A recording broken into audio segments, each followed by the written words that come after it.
Chapter 12. I must go on boasting. Although there is nothing to be gained, I will go on to visions and revelations from the Lord. I know a man in Christ who 14 years ago was caught up to the third heaven. Whether it was in the body or out of the body, I do not know. God knows. And I know that this man, whether in the body or apart from the body, I do not know, but God knows, was caught up to paradise. He heard inexpressible things, things that man is not permitted to tell.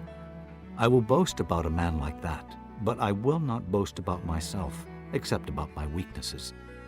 Even if I should choose to boast, I would not be a fool, because I would be speaking the truth. But I refrain, so no one will think more of me than is warranted by what I do or say.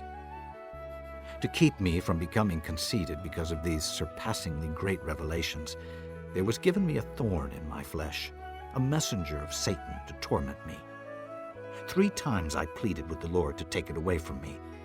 But he said to me, "My grace is sufficient for you, for my power is made perfect in weakness." Therefore I will boast all the more gladly about my weaknesses, so that Christ's power may rest on me. That is why, for Christ's sake, I delight in weaknesses, in insults, in hardships, in persecutions, in difficulties. For when I am weak, then I am strong. I have made a fool of myself, but you drove me to it. I ought to have been commended by you, for I am not in the least inferior to the super-apostles, even though I am nothing. The things that mark an apostle, signs, wonders, and miracles, were done among you with great perseverance. How were you inferior to the other churches, except that I was never a burden to you? Forgive me this wrong.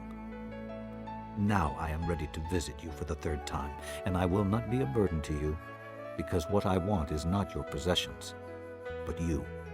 After all, children should not have to save up for their parents, but parents for their children.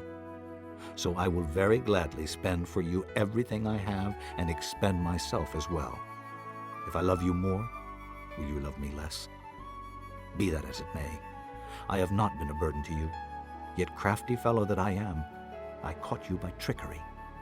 Did I exploit you through any of the men I sent you? I urged Titus to go to you, and I sent our brother with him. Titus did not exploit you, did he? Did we not act in the same spirit and follow the same course? Have you been thinking all along that we have been defending ourselves to you? We have been speaking in the sight of God as those in Christ, and everything we do, dear friends, is for your strengthening. For I am afraid that when I come, I may not find you as I want you to be, and you may not find me as you want me to be. I fear that there may be quarreling, jealousy, outbursts of anger, factions, slander, gossip, arrogance, and disorder. I am afraid that when I come again, my God will humble me before you, and I will be grieved over many who have sinned earlier and have not repented of the impurity, sexual sin, and debauchery in which they have indulged.